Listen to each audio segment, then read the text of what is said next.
Hey everyone, welcome back to another farm video. Today we are going to be building what I believe to be the easiest starter iron farm there is, and it produces 300 iron per hour. This farm's design owner is a YouTuber by the name of MineTheFab, so be sure to go check out his channel by clicking the link in the description. For all my Bedrock player subscribers, I have some bad news. This farm will not work on your game, as this is a Java Edition iron farm. However, I have a Bedrock iron farm on my channel, so you guys can go check that one out. So everyone, grab your blueprints, grab your mouses, and let's head over to where we are going to start building this farm.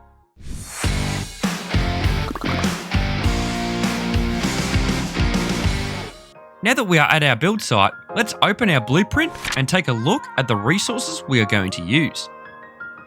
These resources here can be any building block of your choice. I just use these blocks to make the farm look a little bit cleaner. So we are going to need 70 blackstone, 26 blackstone walls, 33 glass, 16 quartz slabs, 1 soul sand, 9 trapdoors, 3 chests, 4 hoppers, 8 signs, 7 ladders, 3 beds, 2 water buckets and a bucket of lava, a name tag, 3 villagers and 1 zombie. Now that we know the resources we're going to use, let's put our blueprints in our back pocket and put our nail bags on, and let's build this farm. The total area of the iron farm is a 9x9 area, although where you go up to open your chests will be slightly larger, so please take that into account before you construct this farm. You want to start by grabbing your building blocks and build up a total of 8 blocks. Building up a total of 8 blocks allows the iron golems to only spawn above and not on the ground. If you go 7 blocks, you will notice that the iron golems will spawn on the grass level. So that's why we're going 8. Now from this very 8th block, we want to come out and make a 5x5 area.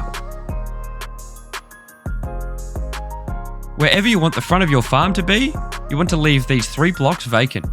So the front of our farm will be right here, so we need to fill this area in right here. Now in all 4 corners of the 5x5 platform, we want to come up a further 4 blocks.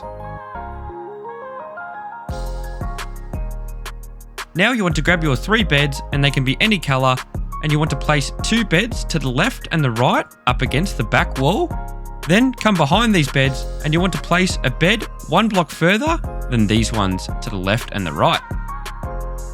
For the next step, grab your building blocks and place a perimeter around the top layer.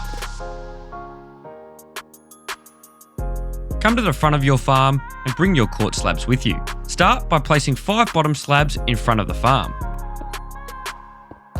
Now bring those slabs out another block. Now on these 3 blocks, bring a quartz slab a further 1 block out. Jump down and come to the front of your farm and place blackstone blocks all the way down to the bottom. Grab your 7 ladders and place the ladders all the way up to the top. Come to the hole in front of your beds and place a soul sand 1 block down. Grab your trapdoors and place a trapdoor beside the soul sand, and come on the other side and do the same. Then on each side, you want to bring up the trapdoors a further 3 blocks. You can now fill the back wall, the left and the right, full with glass. When you get to the back wall, you'll notice you won't be able to place a glass right here. That's okay, just build around it just like this. Now let's flick these 2 trapdoors down. Grab your remaining 3 slabs and place them as top slabs in the middle. Then flick these 2 trapdoors back up. Grab your last trapdoor and place it underneath this quartz slab. Come to the bottom of your farm and you'll want to dig out this template, which is a 3x1. Then place a water bucket there and a water bucket here, and you'll notice that this creates an infinite water source, so we can continue to take buckets from this point. The reason you need to create that infinite water source is because we're going to be needing a few buckets of water. Start by placing our first bucket of water on top of the soul sand. Come to the front of your farm and destroy the middle block, and then place a chest in between it. Now we'll place a block underneath that chest as a temporary block and place a chest in front of it. Also place another chest below it. This is to create a little bit more storage for our iron. We can now remove this temporary block. Now let's come behind our chests and place 2 hoppers facing into these chests. You can then grab your glass and fill in the front area. We are about halfway through constructing this farm. So what you're seeing right now is a few camera angles so you can double check your work with mine to make sure everything is placed correctly.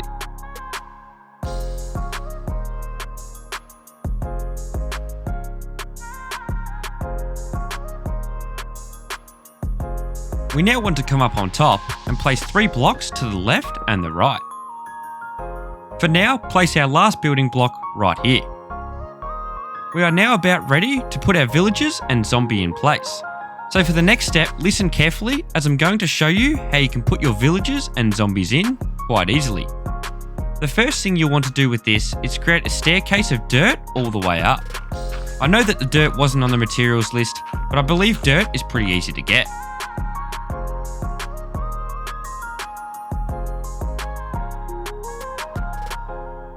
Now the easiest way to transport your villagers is to actually use a staircase and then release one of them. They will come out, lock onto the bed, and then they will slowly go up to the bed. You need to make sure you do this at night time, otherwise they won't go to their bed.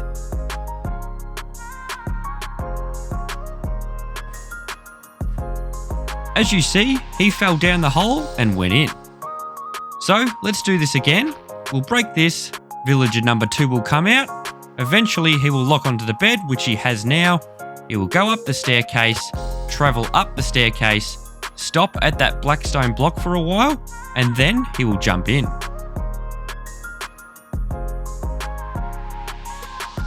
As you saw right there. As you see, this 3rd villager's locked on, travels up the staircase, stops at the blackstone block and goes in. This has got to be one of the most easiest ways to transport villagers because they are an absolute nightmare to transport them otherwise. You can now temporarily cover up the villager hole. To get the zombie in, it's a little bit more complicated. You'll want to start by building a 3x2 wall on top of the chest. Then to the left and the right, place 2 blocks high and 2 blocks high. We now want to locate a zombie. As you can see, we've located a zombie right here, so we're going to name tag him so he doesn't despawn. If you don't have a name tag, you can try and give the zombie an item such as a piece of dirt, or a stake, or a sword, and if he picks it up, he won't despawn. If he doesn't, you'll have to find a different zombie. As you can see, we've named him Sam. If any of you viewers are named Sam, please let me know in the comments below. You want to bring this zombie all the way up your staircase. He should follow you, as you can see, then place a temporary block here and remove that block as quick as possible. As you just saw then, the zombie ran straight in as he thought he could get to me. This is a really quick and easy way to get the zombie in, and as you can see, I did it with no armor. And look, we have our first golem.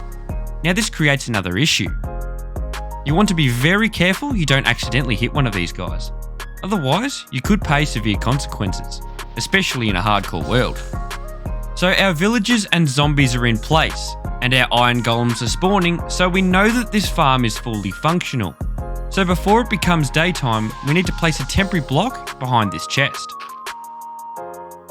Now destroy this middle block right here, pick up the block, then place it right there. Remove these 2 dirt blocks and place a hopper into that dirt. On top of this center hopper, place 2 black stone walls on top of each other. The next step is to place 4 signs all the way around this second stone wall. With the remainder 4 signs, we want to place them on top of the signs below.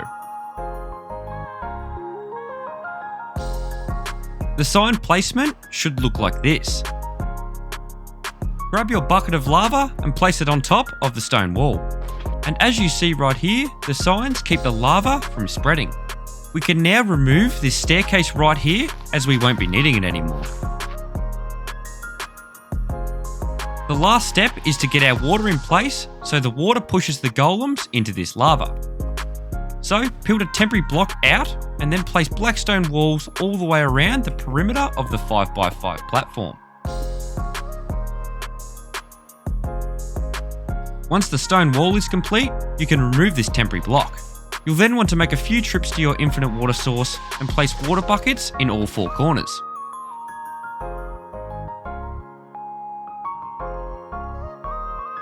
So our 4 water buckets are in place. You'll see that the water will push you into the center. Obviously the player is too low and won't be affected by the lava, but the iron golems are 3 blocks tall and will be hit by the lava and killed. So we need to connect this hopper to this chest. So we need to remove this dirt block right here and place a hopper into that chest. The reason I told you to put that hopper in now with the water above it is because if you put the hopper there before water, the zombie would still burn from the daylight. You can then jump out of the killing chamber. Now this farm is complete, but you'll notice no golems are spawning because these 2 golems are stopping more from spawning. So I recommend getting to a high platform and then start shooting the iron golems as they are quite hostile when on foot. As you can see, our first iron golem is about to die, and the iron was collected in those hoppers and into these chests. Roughly, on average, an iron golem should spawn every 30 seconds to 1 minute. This was a bit sooner, this was about 20 seconds. So we AFK'd this farm for a total of 1 hour, and as you can see the golems are spawning very frequently, and in 1 hour it produced a total of 330 iron. This farm took me less than half an hour to build, and it generates 300 plus iron per hour. I honestly don't think that there is an easier iron farm out there. I really hope you enjoyed this video, and if you haven't already, be sure to join my personal Discord for farm related help and for channel updates and a general chat. So thank you guys for watching, be sure to like and subscribe, and I hope you all have a wonderful day.